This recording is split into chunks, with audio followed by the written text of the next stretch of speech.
My journey began when I left my partner after years of abusive relationship, and my son was removed from my care. At the minute, I'm fighting with courts and social services getting my son back.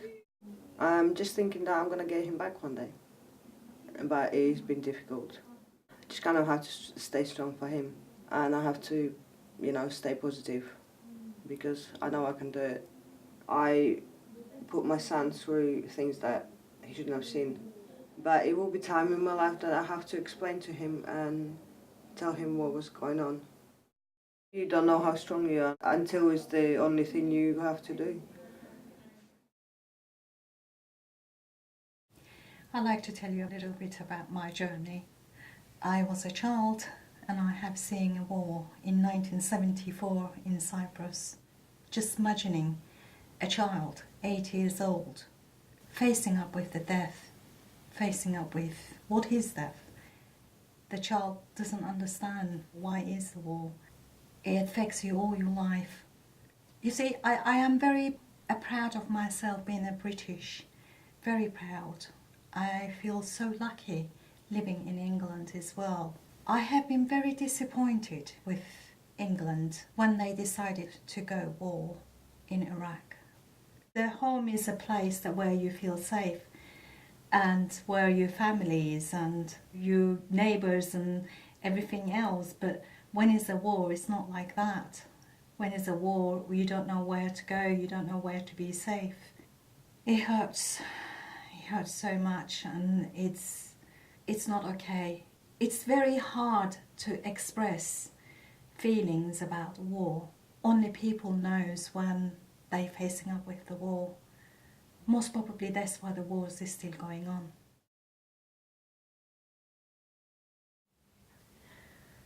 My journey from a very bad space where I was very agoraphobic, and I wouldn't go out of my house, and it didn't matter if I had food in the house or not, I just couldn't go out. So it was for a duration of about 3 or 4 months that I went like that. It was pretty mad. I'd lost a lot of weight. I didn't even realise because I was so absorbed in my own thoughts.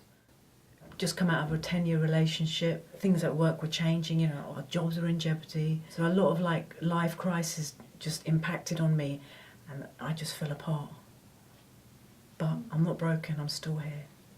And what my parents did, they called me and they said, let's go to the cinema, watch an Indian movie. These tickets are dated 18th of August. It was at 13:40 I went to see it. Now that was the motivation I needed, something simple like that, to go and see an Indian movie, a bit about my heritage and to go with my parents as well. And that's what I needed, to kind of spur me on to say, look, I can do it. My parents helped me do it, and I can go out, and it's not that scary. My journey started in 1997 when I left my country to come to join my husband when he fled the country when the regime changed, because I used to work with the former president. He came here before me. I was at home in my country with my daughter. She was 4 years old. So when we came here, he took us to immigration to apply for asylum seeker. I left everything behind me. Back home, I used to work, I have everything, but here I start everything at the beginning. So first of all, I have to learn English. Meanwhile, I was looking after my kid. I was happy when I have my son here. So that was the beginning of my new life.